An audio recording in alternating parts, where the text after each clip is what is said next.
Hello everyone, and welcome to this lecture on Hart and Negri's multitude. So this will be the hardest class that we cover in this class. It's the most theoretically demanding class that I teach in the entire of my classes here at OU. But I would ask you please not to feel discouraged by that, because as you know, with life sometimes the most complex things are the most rewarding, and I think that attitude might just help you here.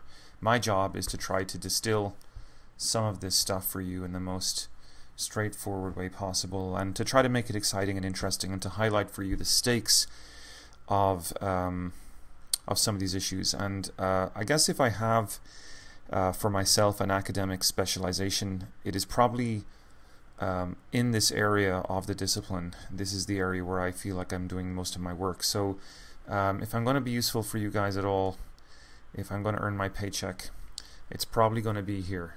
And so with that said, let's start talking about Hart and Negri and why Cynthia Weber has such a big problem with them.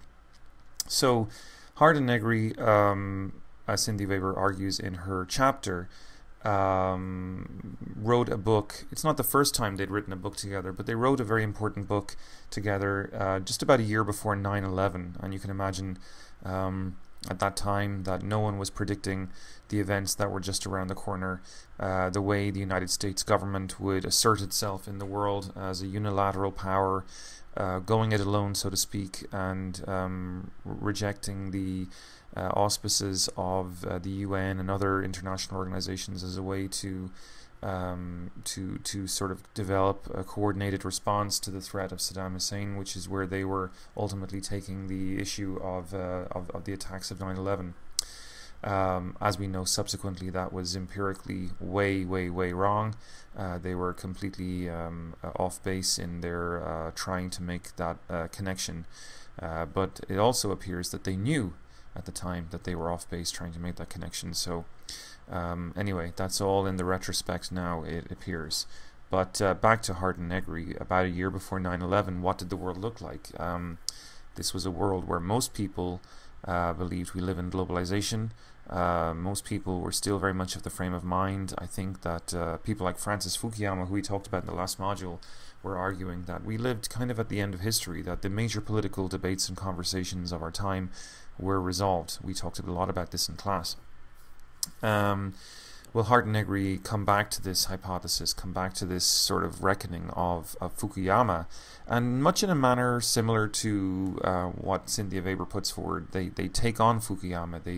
They want to challenge his idea that globalization is a frozen moment in time, because if globalization freezes time, right, if all that's left for the rest of history is just the globalization that we have, then they argue, and I guess I'm going to try to make an overgeneralized statement here, but let it be my first statement, and then I'll try to qualify it, and hopefully in qualifying it I'll be able to say how my first statement is wrong, and then subsequently to that you'll get an impression of why this statement might be helpful or not.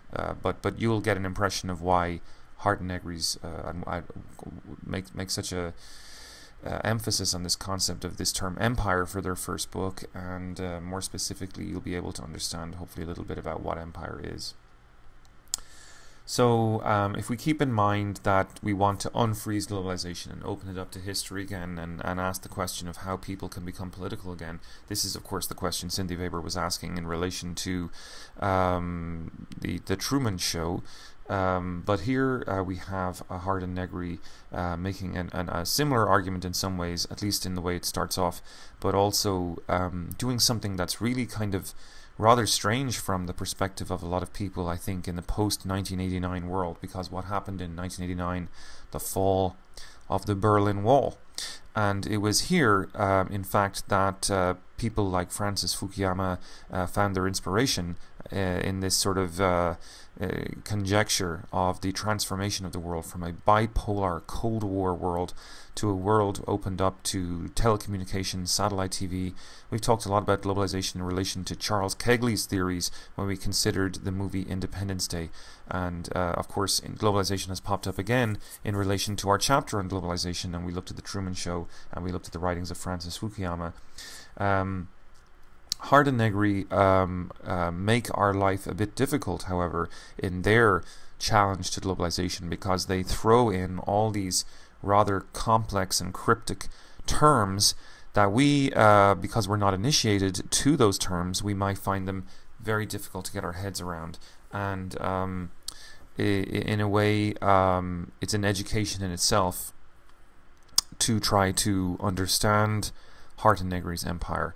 One could spend years studying the necessary background material, the various theorists that influenced them and shaped their opinions, before one never had a fully satisfied understanding of what it is they were saying. And I can say for myself, I've been looking at their work for a long time, and I still feel that there's bits and pieces of it that I don't understand, and I know there's questions that I think only now I'm beginning to understand, and that's after a very long time indeed of studying them. So I don't expect you guys to become Hart and Negri geniuses overnight.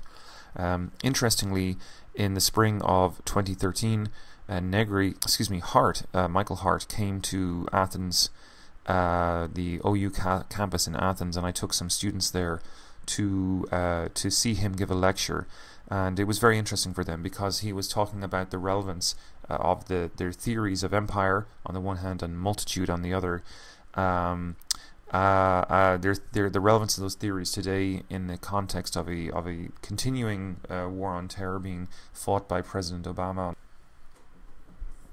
So Michael Hart came to visit OU in Athens in order to try to say a little something about why the theories of empire and multitude are still relevant today. Despite the fact that the world seems to have changed and we now have Obama as a president and not George Bush, he was arguing that there's still a lot of continuity between the approach of Bush and the approach of Obama, even though there's rhetorical differences between the two. And more interestingly, of course, since Empire and Multitude were written, we also have to contend with the fact that there's a financial crisis going on, and he was trying to update his arguments to show how they can explain the financial crisis also, or at least speak to the politics of the financial crisis a little bit and the political challenges and the stakes of the financial crisis from the perspective of the multitude. And also he was able to reflect a little bit on why the Occupy Wall Street phenomena and the Arab Spring are relevant for thinking about politics today as well, and this question of the multitude and its predicament vis-a-vis empire. So, okay, hang on to your seats a little bit. It's my job to try to break some of all what I've just said down, and to hopefully explain a little bit about what these guys are arguing to you. Because I'm sure for you, as it was for me the first time when I read Hart and Negri, that it can be a bit overwhelming. So I certainly want to sympathize with that predicament. So let's look at some of the basic themes of Hart and Negri's empire. You remember from our discussion in the last class, the Truman Show, and Cynthia Weber's argument that the Truman Show sort of contained two different worlds, perhaps three different worlds.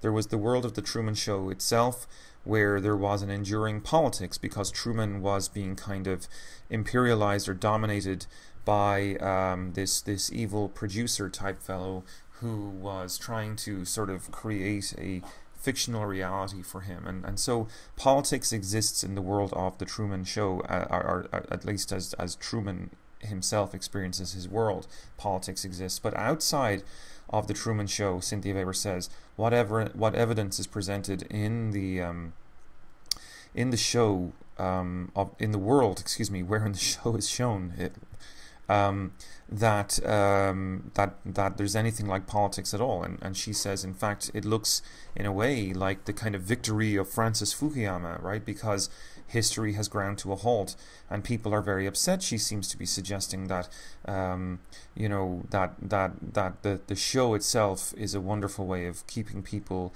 perhaps you might want to say, distracted, if not distracted, that's certainly sort of preoccupied with the sort of dramas and events of the show. And that's because of their hunger for something real, their hunger for an actual politics. And of course, that show, the Truman Show, can never really fully satisfy their curiosity and their hunger for an actual authentic politics, which of course they can never have because they live in Fukuyama's world, right? At the end of history, the Truman Show movie never mentions Francis Fukuyama, so Cynthia Weber has to sort of convince us a little bit of that. But I think she does a decent job because, as she examines it, the world outside of Truman's little world, it certainly seems to be quite post-political. But the question is, outside of the movie in toto, for us, in our world, is our world post-political? I think that's an open question that you and I would have to debate and have a conversation about. I personally wonder if it's true. I think we do not live in Fukuyama's world. I think Cynthia Weber has her suspicions that perhaps we do. I think she does believe that that politics has become kind of shut down in this era of postmodern globalization. But you know, that's fine. She makes a good argument. Hart and Negri, on the other hand, don't believe that we live in Fukuyama's world.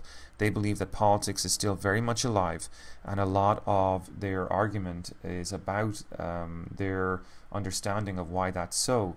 And I'll consider myself successful today if I can explain to you why they think that politics is still in motion.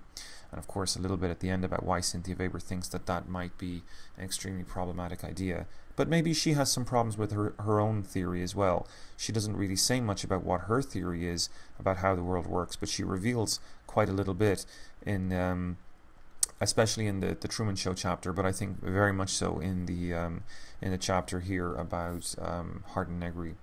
So, what was going on in Hart and Negri's book Empire? Well, before we get too fancy here, let's just remember, or let's just think about some of the basic themes of their argument. We've mentioned Francis Fukuyama, first of all, and we know that, like Cynthia Weber, they don't like him. One of the key things they argue is that American power today isn't really an imperial power or an incenter of power. After 9/11, interestingly enough, many people argued that imperialism was making a comeback because of the way America acted on its own without consulting all the usual allies that America, for example, had consulted with in the build-up to the first Gulf War when they pushed Saddam Hussein out of Kuwait with George Bush Sr. So is America of George Bush Sr. an imperial power? From Hart and Negri's perspective, that first Gulf War, and remember they're writing this all before 9/11, so none of the war on terror or anything like that has happened yet. They are saying, as a result of what they saw vis-a-vis the Gulf War, that kind of what we have now is a global kind of liberal ideology, and all nation states are kind of working together, sometimes against each other, but generally with each other, to try to create the perfect environment for a global liberal way of life. And they're very worried about this, right? There's a Marxist tendency here in the background of Hart and Negri. They are neo-Marxist, says Cynthia Weber, but there's a little bit of Marxism here. Remember, we described last module that Marx himself would have had some stern words for Francis Fukuyama, insofar as Fukuyama was arguing that all that people needed was recognition. And once they had political recognition, there was no need for more history. And of course, Cynthia Weber saying, well, is that true? That people seem to have a yearning not just for free markets and capitalism and recognition in the sort of liberal political realm, but they also seem to want something deeper, which she calls politics. Which is an interesting term, but the question for Hart and Negri as Marxists is to criticize Fukuyama still, but from this other perspective, that maybe this globalization, this globalized capitalism, has some problems with it. Not so much to do with recognition or anything like that, but the fact that it seems to dominate our desires and our tastes, and create an inauthentic version of who we are, and give us politics, give us sort of missions and ideologies that are compelling us still, despite this sort of utopian vista that Fukuyama describes for us. Giving us still a very violent world. And so their question would be, if history is over, why is there still so much violence? I think Cynthia Weber's criticism of Fukuyama doesn't really take that violence very seriously. For her, the yearning for politics seems to be something much more to do with boredom and a kind of a commercialist or a consumerist dissatisfaction, an alienation, if you will. From Cynthia Weber's perspective, the people who reject Francis Fukuyama are couch potatoes, I sometimes feel. Like, they're post-political, they're over it all, and they're yearning for something called politics in order to satisfy their boredom. I don't see that in Hart and Negri at all. I think they're willing to take very seriously the fact that the world is indeed a very violent place, and they're trying to come up with a theory or a framework for thinking about how to allow a positive, properly democratic way of life to emerge within globalization that will satisfy the needs and interests of all. I think Cynthia Weber would maybe disagree with my characterization of her, but I think reading her chapter, it's hard not to get that impression.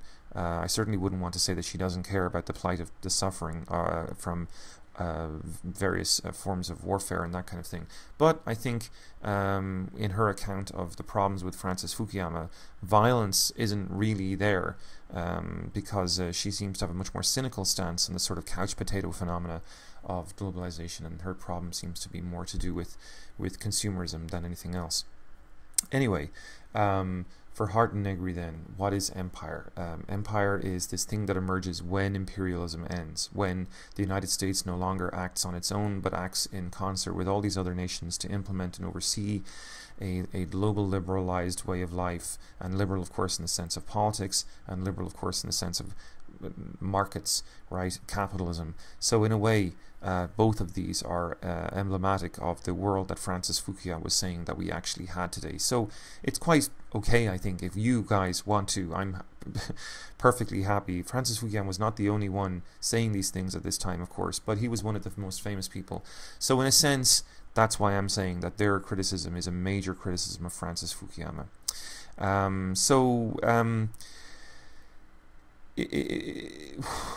What's the beef, right? Well, what they're saying is that oddly, they're saying Fukuyama is actually right about a couple of things. We do live in globalization. The nation state is finished, and with it, of course, the era of imperialism has finished, right? The imperialism of the past, if you think about the French Empire, the British Empire, the Roman Empire, well, maybe not the Roman Empire, actually, because that's quite a different example, and that's something they actually think could be used to describe the world we live in today. But certainly those sort of 19th century state empires, the time for those empires has ended because of the way globalization works today. No nation state can go it alone anymore. And in fact, post 9/11, Hart and Negri make the argument that that's one of the things the United States has learned since 9/11, that it is impossible to go it alone. George Bush's project in Iraq and in Afghanistan ran out of steam, and in fact, the U.S. has not been victorious fully by any means, actually, in either of those countries, and is having to withdraw its troops and sort of declare victory without really having sort of secured the peace. And that's a major sort of indication that America does not have the resources in order to actually fully prosecute the kind of wars that it has in mind, which Hart and Negri would say were imperial wars of the old-fashioned sense, which are by definition impossible today. So leaving that on the shelf, and your sort of personal views on that, what do they say is there if imperial power is impossible today? Well, we have globalization, and globalization is a power of itself. It is decentered, which means that it has no one country that's the boss or in charge or overseeing the whole thing. Rather, the countries serve empire, right? So that's what we mean by decentered. And then we also have deterritorializing, which means that the whole object of globalization is to kind of to try to take goods and services from different parts of the world and move them around the world, to take things away from the territorial sort of envelopes that would have encased them and shift them out into the global networks and global spaces to be traded and sold. So of course Hartenegger here recognizing that globalization is very mobile, there's people moving around, there's goods and services moving around. And so what do we think of that claim? Is this true? And to what extent would this be something Francis Fukuyama would disagree with? Well, Fukuyama would probably agree with it to a certain extent, right? Because after all, he said that globalization had won. Maybe that's something Fukuyama could accept. What about you? What do you think? Do you think the world has no center of its power today? Would you agree with Hartenegger's claim that there is no center of power today? They say quite emphatically that you and I and everyone else are within empire, and also, interestingly enough, against empire. Because empire is all of us. Empire is nothing more than what we decide and what we do. But in the same breath, in terms of what we decide and what we do and what we think and how we act, there's a kind of a structure of behavior that's formed there that's very hard to fight back. And even though no one's sort of pushing us to behave the way we do, we're not enslaved, we're not subjectified in that sort of sense. We are sort of stuck in empire, and so empire is great insofar as it's brought us this project of global liberal peace and access to global markets, and its powers of deterritorialization are very impressive in that sense. Otherwise we wouldn't have all these fancy fruits and goods and services that we enjoy from all around the world. But it's also bad insofar as it's not very ethical the way it behaves sometimes. It does things in the name of its politics and in the name of its economics that leave people suffering. And I think this is Hartenegger's sort of key claim, that if empire, for want of a better term, is bad globalization, then maybe instead of being anti-globalization, we can be in favor of an alternative globalization. So this is the dichotomy that I think that people fall into, thinking sometimes that there's such a thing as an anti-globalization activist. There aren't really that many anti-globalization activists. I think most people are kind of like Hartenegger. They believe that what we really need is a globalization that's based on justice and principles of freedom. And that's not what we have right now. So one of the things I think could be useful here for us is to leave Hartenegger for a minute and take a segue into talking about Michel Foucault. Michel Foucault was a theorist and a scholar of power, and I have a very interesting quote for you here from Foucault, where he says something. Before I read the quote, I just want to set it up for you. Foucault was, in a way, I think, commenting in a lot of his work on the negative repercussions of becoming too Marxist, or investing too much time into thinking about what most of the contemporary Marxists of his time were thinking about, which is how power was a sort of a top-down status phenomena, and a phenomena that brainwashed us, i.e. the masses. So I don't think Foucault is necessarily anti-Marx, but he certainly was very unimpressed with the way Marxism in his time was interpreting a lot of the ideas of Marx, and coming up with these kinds of very sort of strict notions of where the power in our society was located. Foucault was a scholar of power, a philosopher of power, a thinker about power, and he believed that that kind of Marxism really was not that much different to the kind of ideologies that had dominated modern Western sort of political thinking since the time of the early liberals. You know, this idea that the state has the power, or that there's some kind of class who commands the state and has power because they have the reins in their hands of the state. So indeed, Foucault says that, you know, if you want to find the sort of origins of this kind of thinking, you have to look back to people like Thomas Hobbes, one of the earliest sort of modern thinkers about politics in the Western world.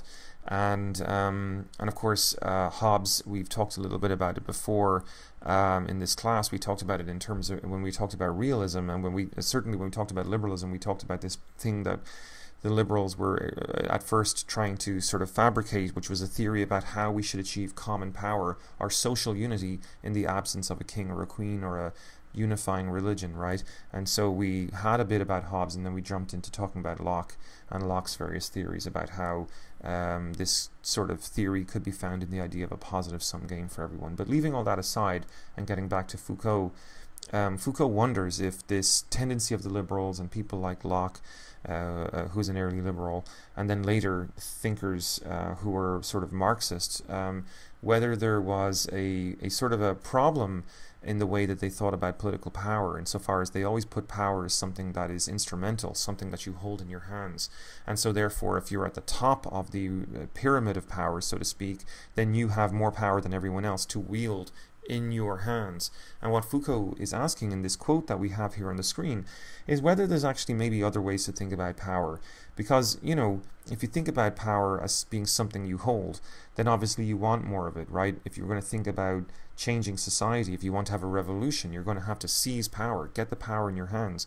But what Foucault wants to ask is whether or not perhaps there's no such thing as power, or rather, if there is, whether it's something that you and I can actually hold. You know, perhaps it's not in the state, perhaps it's not even in our hands as the people. The quote here then asks, and in a slightly different context, he's actually talking here about Freudians, but the quote here still very much applies in the context of the discussion we're having.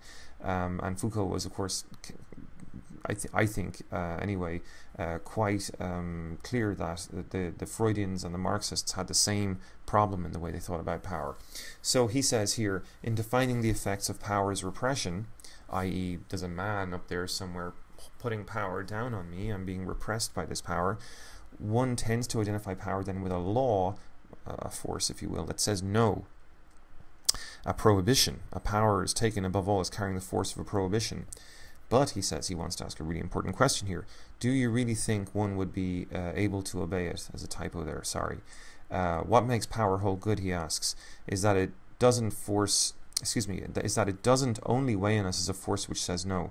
It can do, he says, but it also is a force that works through us, among us. It traverses and produces things in us, namely pleasures, right? So power isn't just prohibitive.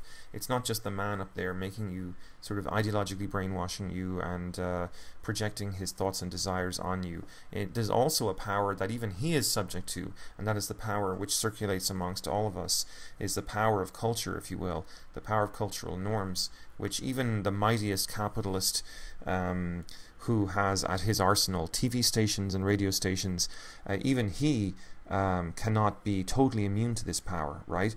And so there are these sort of broad sweeping cultural ideologies which we all sort of are subject to, says Foucault, and we're subject to them precisely because not because they're up there like the man holding us down or whatever, oppressing us, repressing us, but rather because it voluntarily solicits from us our willing participation in it.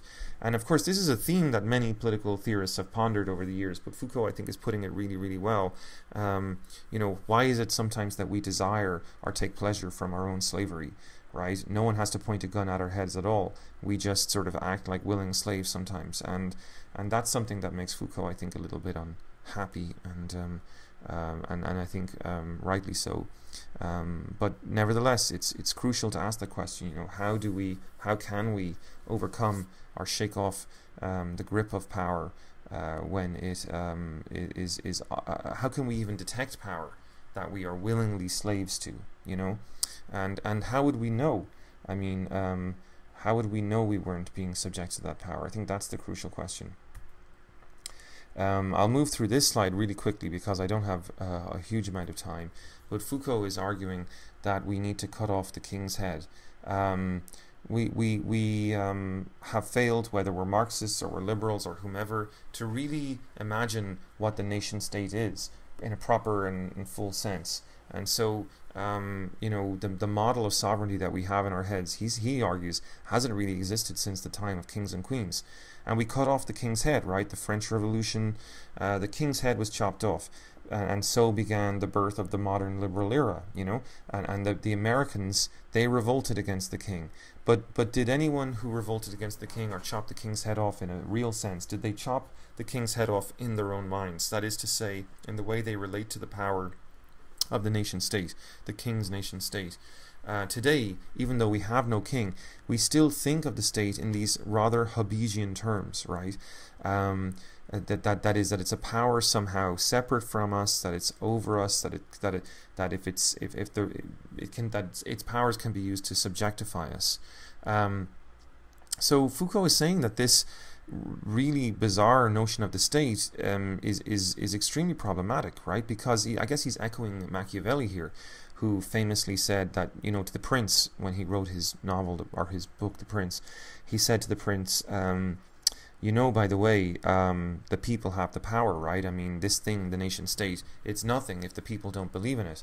I guess that's Machiavelli's kind of Matrix moment, Neo in the movie The Matrix has a bit of a rude awakening when he finds that the world in which he's living is only really existing by virtue of the consensual hallucination that is going on in his mind, and the consensual hallucination of all the people around him who are plugged into this machine, this computer, and they're all sort of voluntarily imagining this world, the reality of it, investing in it, making it even more real through their willing complicity in it.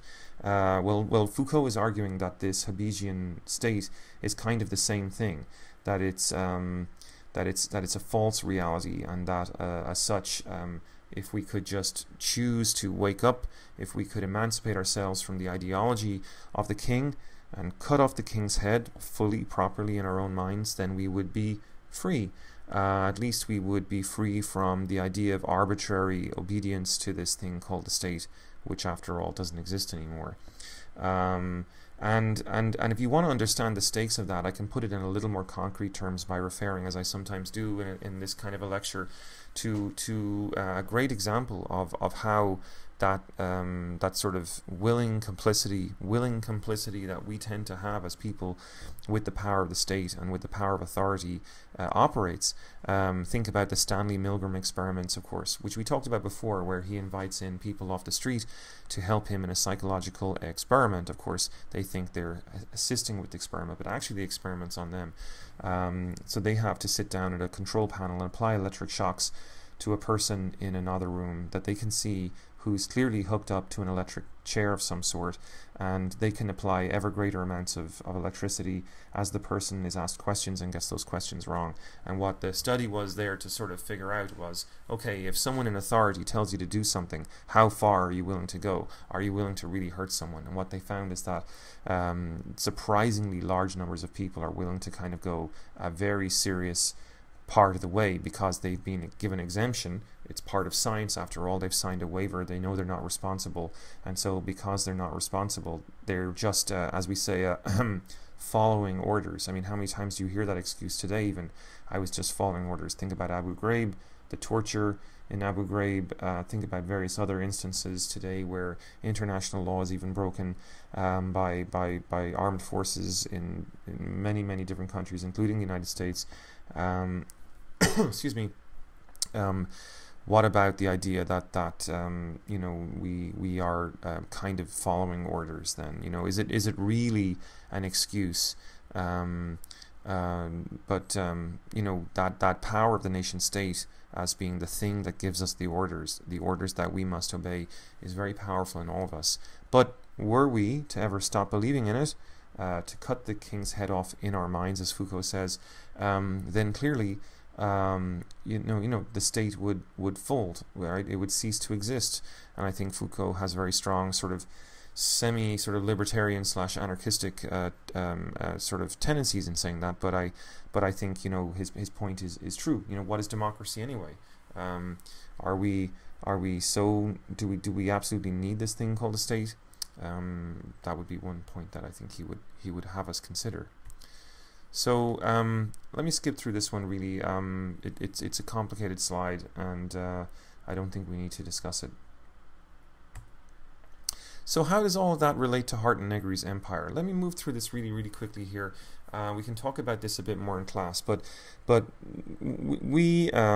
Foucault mentions that one of the key sort of ways in which power is reproduced today is this thing called biopower. And I didn't go into details when I was discussing Foucault, but I will go into details now, because Hardt and Negri are very interested in this term biopower, and they take it very, very seriously.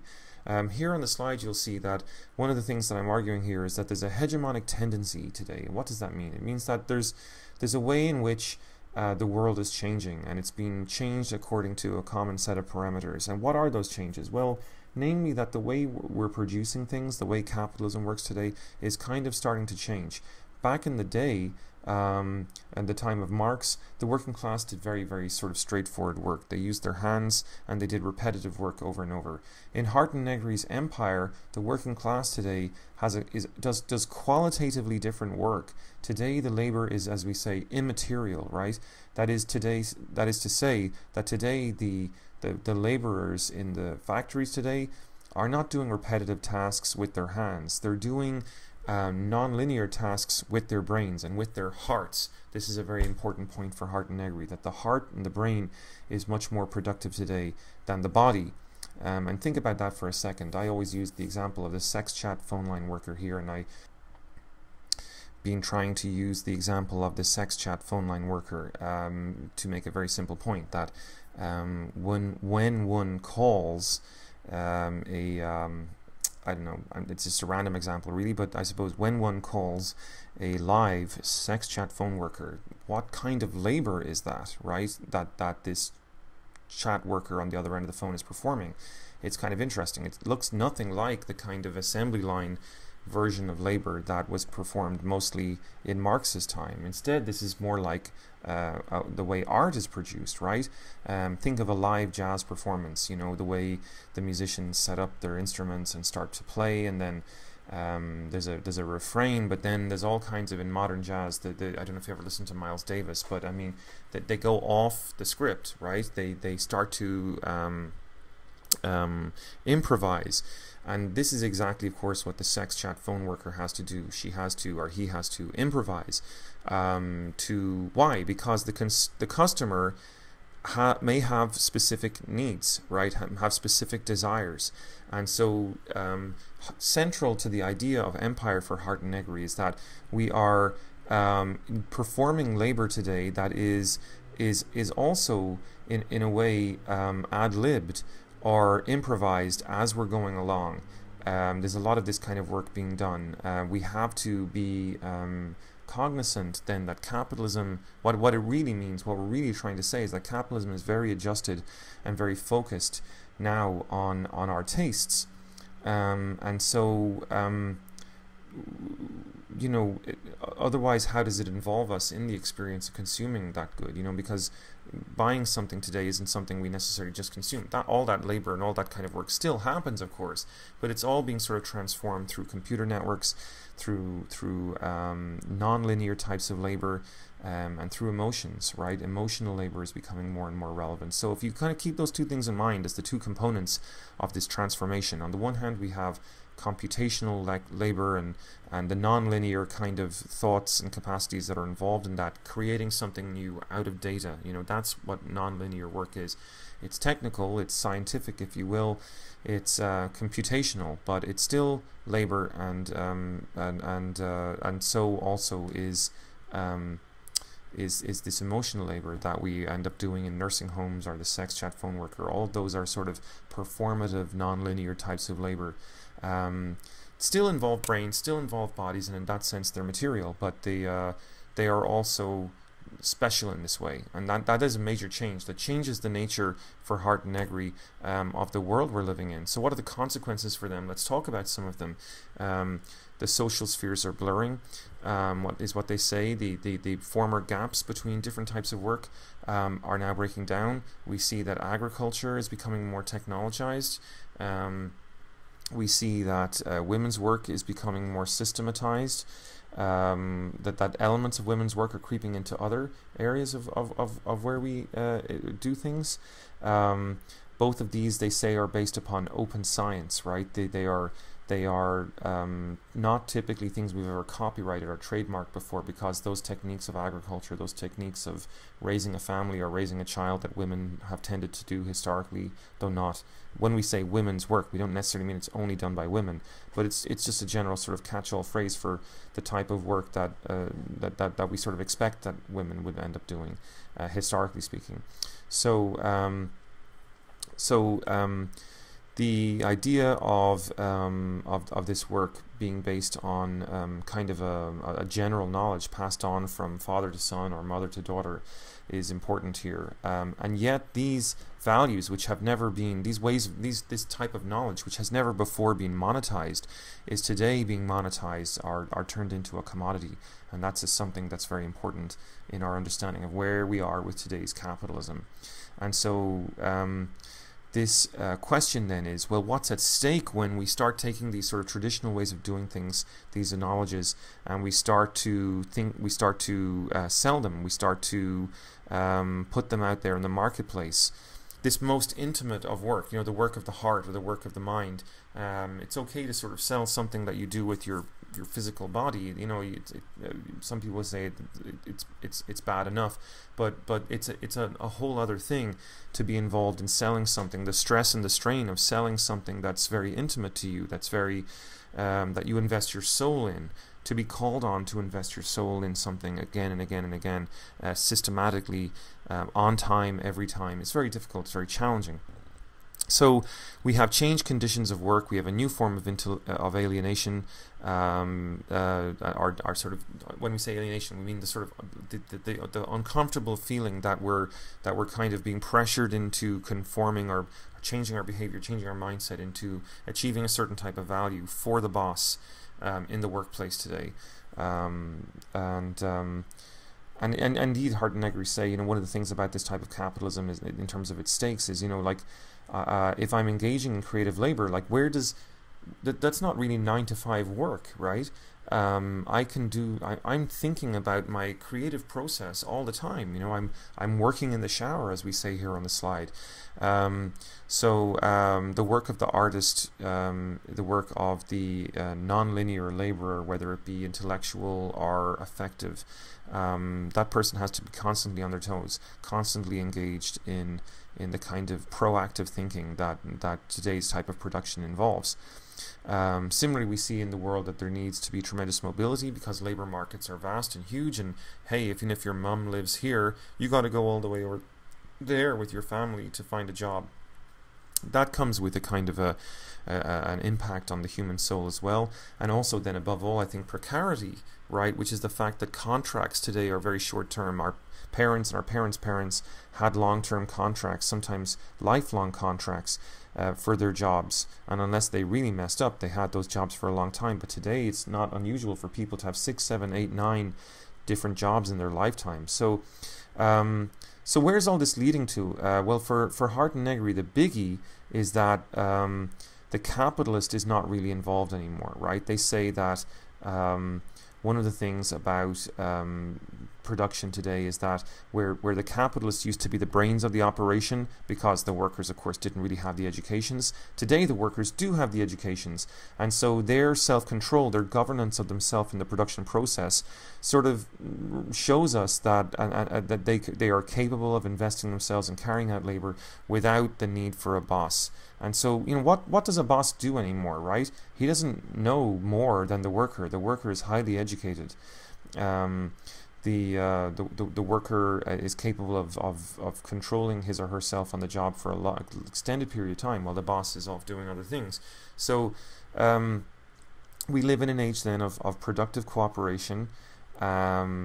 This productive cooperation between the workers doesn't really involve the intervention of the boss very much, if at all, and it emerges from the productive energies of labor itself. In other words, it's labor itself governing itself, controlling itself, directing itself, self-direction, self-governance. These are all words that Hart and Negri use a lot, and every form of labor, they say, relies on what's very important here, the common, right? This is all part and parcel of the fact that the products of labor today are products of the common. They are products of the social, right? If we are the sex chat phone worker, right, we are using techniques of care, techniques of creating resonance with the person on the other end of the phone line. And where did we learn to do that, right? Where did we learn to care? We learned it from women's work. We learned it from our mothers, and no one has a copyright on that. Yet those types of techniques are the techniques we're using increasingly today to create value on the part of the capitalist. And I guess that's the real question for Hart and Negri as post-Marxists or neo-Marxists, is, you know, whether in fact today in capitalism there is still a kind of an exploitation going on in relation to that. In fact, maybe a very profound exploitation. And with that in mind, then we need to talk about the next concept that Hart and Negri offer us, and that is the concept of the multitude. I have a couple of different things to say about the multitude here, but I'm going to stop the lecture now, and I'll say these things coming up later in part 2. Thanks very much for listening and following so far.